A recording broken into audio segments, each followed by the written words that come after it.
Bonjour. Bonjour David, merci, bienvenue au French Garden. Merci. Hein? Merci. Vous pouvez vous présenter un petit peu? Expatrié, Oui. belge, passionné tout court, D'accord. par ma femme, par mes enfants, par la Thaïlande. Une femme taille Belge, je suis venu avec D'accord. mes tartines. Ah ouais, d'accord. Belge. Oui, j'aime la Thaïlande. En fait, je suis venu la D'accord. première fois à Chiang Mai en 83. Ah, c'est intéressant Et ça. j'avais des grosses affaires en Europe. D'accord. Et en 83, j'ai dit à 50 ans pile, je vais quitter le pays, D'accord. la Belgique donc, pour venir vivre à Chiang D'accord, Mai. ok. Et à 50 ans pile, je suis venu ici, j'ai perdu D'accord. toutes mes affaires.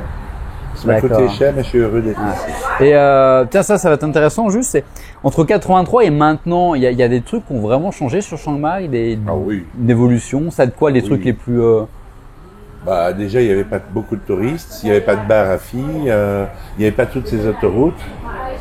Quand on dansait, tu allais à un spectacle, c'est pas des go-go bars, c'était une fille qui faisait une danse sur une scénette et que tu payais avec une fleur de lotus 20 bahts. Ah, c'est Non, c'était génial! très différent. Elle était Enfin, habillée? Elle était habillée, oui, non, il y avait Ah pas oui, de- c'était traditionnel, vraiment danse. Très traditionnel. Et tu donnais 20 bahts, t'as une fleur de lotus et... Tu achetais la fleur de lotus 20 bahts et tu l'offrais si tu voulais lui donner un tips. Ah, c'est Non, génial. un autre Chiang Mai, tout est Ah maison ouais, à oui, part. c'est carrément différent, oui. Il n'y avait pas tous ces hôtels, tous ces guest houses, c'est différent. D'accord. Oui, oui. Ah ouais, c'est vraiment... Mais maintenant, Chiang Mai a gagné dans le temps, hein, parce qu'il n'y avait pas les hôpitaux qu'on a maintenant, les grandes surfaces, Voilà. les rimping, les grands... Enfin, maintenant, Chiang Mai a la même qualité de vie qu'en Europe. Hein. On a tout, si on a les moyens, on peut vivre comme en Europe. D'ailleurs, je ne suis pas vraiment un expatrié, je suis un colonialiste. Donc, c'est quoi la différence entre expatrié et colonialiste? parce que je travaille, je fais travailler D'accord. les Thaïs. D'accord. Je suis pas D'accord. ici pour ne rien faire. D'accord. Je fais travailler les Thaïs. C'est pour ça que j'ai 3 sociétés à Chiang Mai. D'accord. Une, la joaillerie, une fabrique de joaillerie, Bogdianton, D'accord. qui a la même qualité que la place Vendôme, hein, c'est top qualité. D'accord. Le restaurant ici, le French Garden, et D'accord. je lance l'Europe Garden maintenant, D'accord. qui est où je veux arriver à faire une fabrique de plats préparés D'accord. pour les restaurants et pour les particuliers. Et je vais arriver, on va commencer par 200 plats par jour, et je vais arriver à 1000 plats par jour fabriqués. D'accord. Moi, c'est du boulot. Hein. Ben, je fais que bosser. Ouais, pas envie d'arrêter, non? Non, parce que j'ai besoin d'emmerder. D'accord. Au début, c'est même pas pour l'argent, c'est parce que j'aime bien être actif. Et voilà. Ah, je comprends. Ouais. Voilà. Et donc, l'Europe Garden me prend beaucoup la tête. D'accord, bah tant mieux. Alors, dans les expériences de restauration, je ne suis pas restaurateur, je suis joaillier à la base. Dans la restauration, j'ai appris énormément de choses sur Ah, est-ce les que gens. vous êtes venu de Belgique sans expérience sur la restauration? Ah, aucune. D'accord. Le restaurant n'a qu'un an ici. Hein. Ah, d'accord, ok. Donc, j'ai travaillé 9 ans, 10 ans, 11 ans. J'ai Ah, toujours la fabrique d'accord. pour la joaillerie. Et Mais puis, je m'emmerdais à la joaillerie. Ouais, mais comment on se dit je vais faire un restaurant sans expérience, sans rien, alors qu'on vient de la joaillerie? C'est... Au début, c'était une danseuse. Donc, j'ai racheté un fonds de commerce qui était ridicule, c'est moche, pour 300 000 à 400 000 bahts. Et puis, j'ai su une danseuse. Comme ça, si je bois mon whisky, au moins, je ne dois pas le payer. Enfin, c'est vraiment une Ouais. danseuse. Et puis, je me suis piqué au jeu. Ma danseuse est devenue danseuse étoile. Donc, j'ai perdu beaucoup d'argent dans ce restaurant pendant un an. Et maintenant, je construis vraiment le restaurant. Et donc, La comment... restauration, j'ai appris beaucoup de choses. J'ai Bah appris oui. sur les gens parce que c'est un métier de curé un peu. Donc, les gens te racontent leur vie. Les gens ont besoin un peu de parler. Oh, quelle horreur. D'accord, Maintenant, j'ai plus que des gens heureux. d'accord. Mais il y a énormément à Chiang Mai, je ne sais pas dans les autres villes, de gens qui sont pas heureux. D'accord. C'est des expats ou c'est de tout le monde qui est pas heureux? Non, j'ai surtout des expats. Surtout des ici pour expats, l'instant. d'accord. Je commence à avoir des tailles. D'accord. Mon but, c'est d'avoir des tailles, mais j'ai des expats. En proportion, c'est quoi? C'est 80-20, 90-10? Oui, 80-20. D'accord. 80 expats, 20% taille. Et donc, si c'est 80% d'expats, 80% quand on d'expats. dit qu'ils sont pas heureux, on le voit à quoi ça? Ben, on voit parce qu'ils n'ont rien à raconter, ils s'emmerdent. Ouais. Ils viennent pour passer le temps, ils viennent pour dire du mal des autres. Enfin, c'est l'horreur. Hein. C'est des retraités souvent ou... C'est que des retraités. Ouais. Quand il y a les jeunes, il y a la joie de vivre. Non, ça manque de jeunes. Ici. Vous pensez que c'est propre aux retraités thaïlandais, ça, l'ennui ou... En tout cas, on n'est pas gâtés. Ouais. Il y a 80% des gens à Chiang Mai, des pensionnés essentiellement, qui ne sont pas marrants, qui n'aiment pas la D'accord. Thaïlande, qui n'aiment pas leur femme thaï. Ah ouais. C'est triste, hein. 80%, il y a 20% génial, hein, Ouais, ouais. géniaux. Ouais. Mais 80%, je les appelle des crevards. D'accord. Et c'est pour ça d'ailleurs quand on parlait des crevards, au début le resto était pas cher, c'est ça?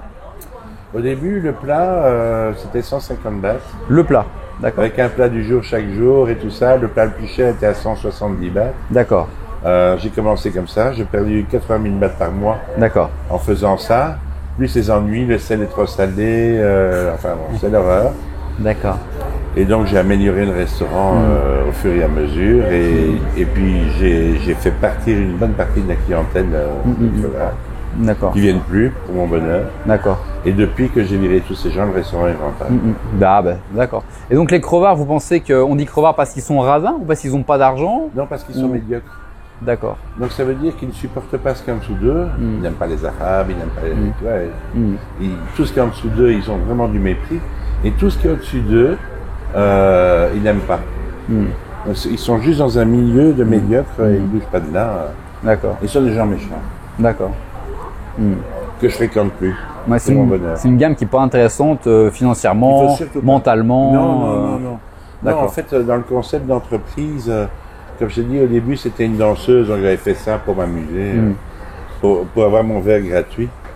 Hein, après, professionnellement, il faut surtout pas travailler avec ces gens-là. Il faut avoir des projets. Si mon restaurant marche bien maintenant et grandit, je fais ma place, je fais mon trou de plus en plus. C'est pour deux raisons. La première, c'est le concept. Donc, c'est-à-dire que j'ai des produits qu'on ne trouve pas en Thaïlande, comme les crevettes de la mer du Nord, les sols, le lapin, la moutarde, les cuisses de grenouille. Escargot, j'ai vu. Les escargots, mais ça, il y en a que nous aussi, il n'y a pas que nous. Mais j'essaie d'avoir des produits que les autres n'ont pas en Thaïlande, ou en tout cas pas à Chiang Mai. Et du coup, les gens peuvent faire 20 km juste pour manger une seule. Bien sûr. Tu vois, ou une raie, une aile de raie, etc. Et donc ça a commencé comme ça. Première chose, donc, c'est être unique, offrir autre chose. Donc, si tu donnes à manger aux gens, ça ne suffit pas aux gens. Il faut qu'il y ait quelque chose de plus que les nourrir simplement. Il faut de la personnalité. Et deuxième chose, c'est la communication. Donc, je travaillais un jour ou deux sur la com. Je paye des gens pour m'aider dans la com, parce que si j'ai le meilleur poulet du monde maintenant, ou le lapin du monde, mais les gens ne le savent pas. Oui, c'est pareil. Ouais. Non, il y a deux axes, c'est l'originalité, principaux, et le deuxième, c'est la communication. D'accord. Le troisième, quatrième, décoration, service, un personnel charmant. D'accord. Bon, donc j'apprends le métier. Et comment c'est venu cette rupture de se dire, bon bah maintenant je perds 80 000, j'aime pas les gens qui viennent, bon maintenant il y en a marre. On va faire du x2 ou x3, mais au moins on va faire des choses de qualité. Comment c'est venu? Est-ce que ça s'est fait d'un coup? Non. Je me suis battu pendant 1 an pour faire ce que je pouvais pour les braves, là, dont on parlait. C'était jamais bon. Et puis je pouvais pas perdre 80 000 bahts par mois tout le temps, parce que je comprenais pas, quoi. En fait, ce que je vendais payait pas mon loyer ni mon personnel. Je dis donc ça marche pas là. Il y a un truc que je vendais, genre 100 000 bahts par mois, tu vois, mais à la fin du mois, je vais payer l'intégralité du loyer, des personnels et l'électricité. Ouais. C'est pas rentable, parce que mes prix étaient trop bon marché, parce qu'ils sont tous diabétiques, comme je dis, c'est-à-dire ils prennent le plat le moins cher avec un verre d'eau à 20 bahts, et je m'en sortais pas. C'est pas des gens heureux. Des gens heureux, ils vont dire j'ai envie de manger ça. On peut se couper les veines une fois de temps en temps au restaurant pour prendre un plat. Vous pensez qu'ils étaient radins, ces gens-là? Ah oui. Ouais. Il vaut mieux travailler avec des gens heureux. Bah oui, c'est sûr. Maintenant, je n'ai plus que des gens heureux comme clients. Mais donc vous avez coupé du jour au lendemain les plats à 150 bahts ou ça s'est fait petit à petit? Non, ça s'est fait dans la douleur, progressivement. D'accord. Il a fallu que j'apprenne la restauration, c'est pas mon métier. Bah oui, c'est ça qui est impressionnant quand même. C'est ma femme qui fait tout, qui a 78 ans. Elle travaille comme une esclave. Et c'est elle qui a mis au plat les béarnaises, comment cuisiner, tous les plats rares, des bouchées à la reine. Il y a un truc où j'ai appris beaucoup de choses en restauration, c'est le nombre de farag qui démarrent une affaire et qui ne la réussissent pas. Comment ça marche en général? Ils sont amoureux d'une taille, ils sont en couple. En général, il a plus les moyens évidemment que la taille. Et puis il dit ouvre ton épicerie, ouvre ton restaurant, ouvre bon. Et ça foire presque toujours. D'accord. Parce que, quelle que soit l'activité commerciale, que ce soit pour vendre des nounours ou n'importe quoi, il faut du professionnalisme. Et la plupart des expats ont des aventures financières pour démarrer une affaire Et puis c'est la misère et ça marche pas. Parce qu'il faut être professionnel. D'accord. C'est pour ça que je lance mon troisième concept qui est Europe Garden. En fait, je vais faire des restaurants clés en main. Donc, la nourriture, c'est pour ça que je vais faire 100 à 1000 plats par jour en fabrication. Le concept, je vais ouvrir un restaurant à Youain. Il ne faut pas de chef, puisque tout est pré-cuisiné. D'accord. Donc, ce sera un McDonald's de luxe, si tu veux. Oui, pour vraiment schématiser, d'accord. De haut niveau. Et ça, je pense que j'aurai des franchisés, des farins qui vont dire, ma chérie, je mets 10 000 €, 20 000 €, mais je t'offre ton restaurant. Mais au moins, il y a la base de qualité de nourriture. Après, il n'y a plus que le service. C'est ça mon projet, je serai au point dans 6 mois. D'accord. D'accord.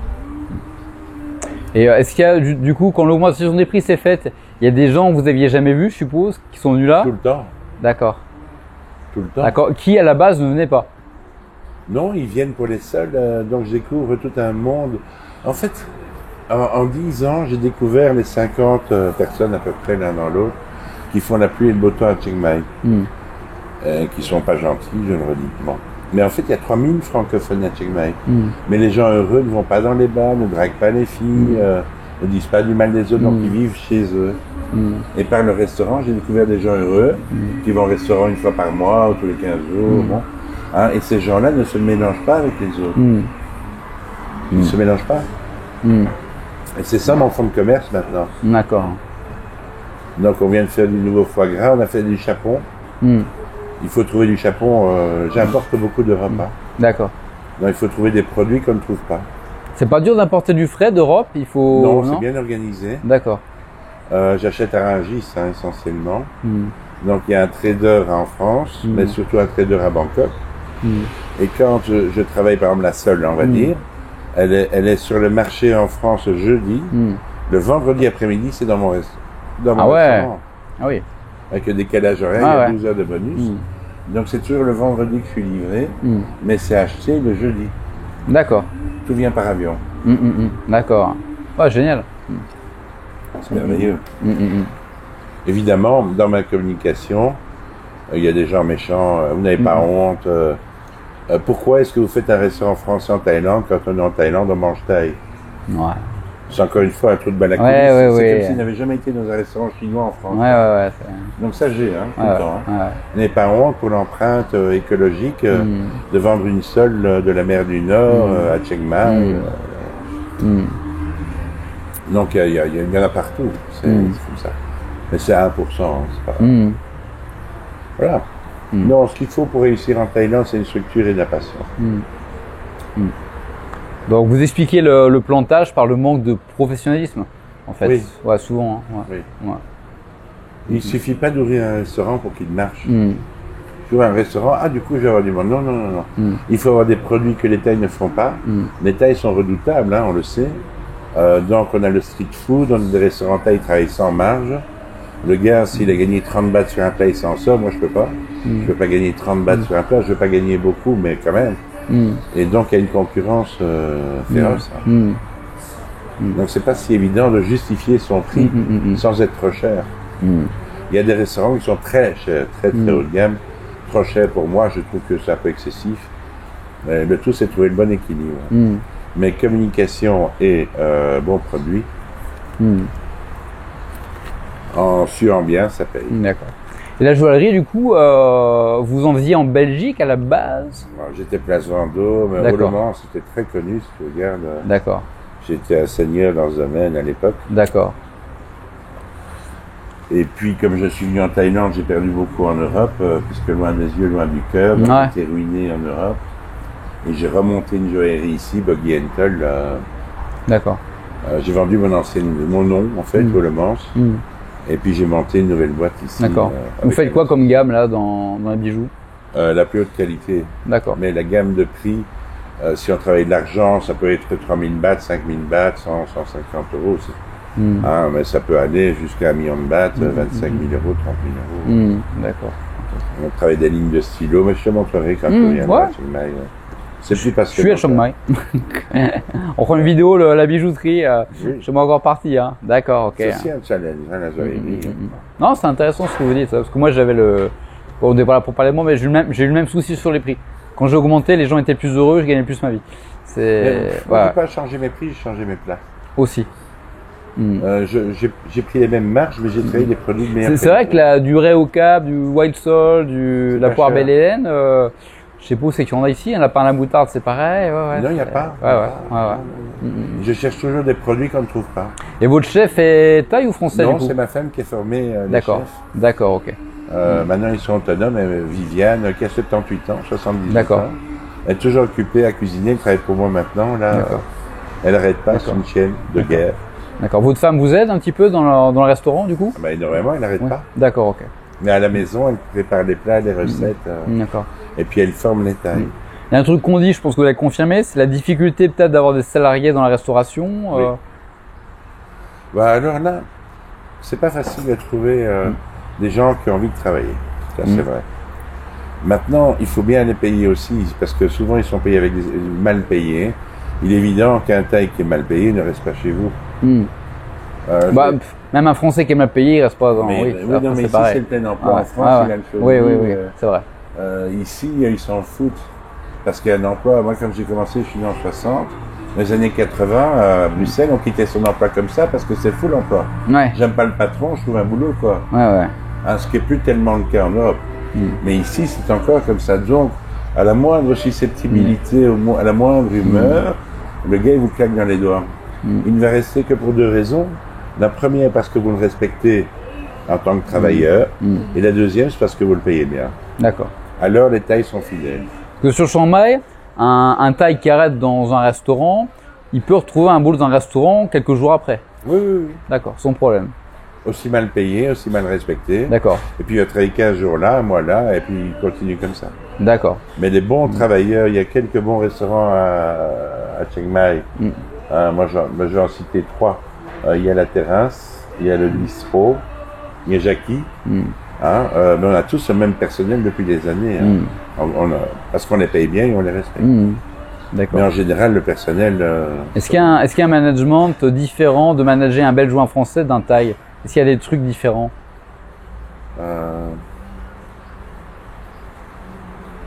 On va dire qu'un Belge, un Français, c'est plus administratif, c'est contrat, c'est le 13e mois, d'accord.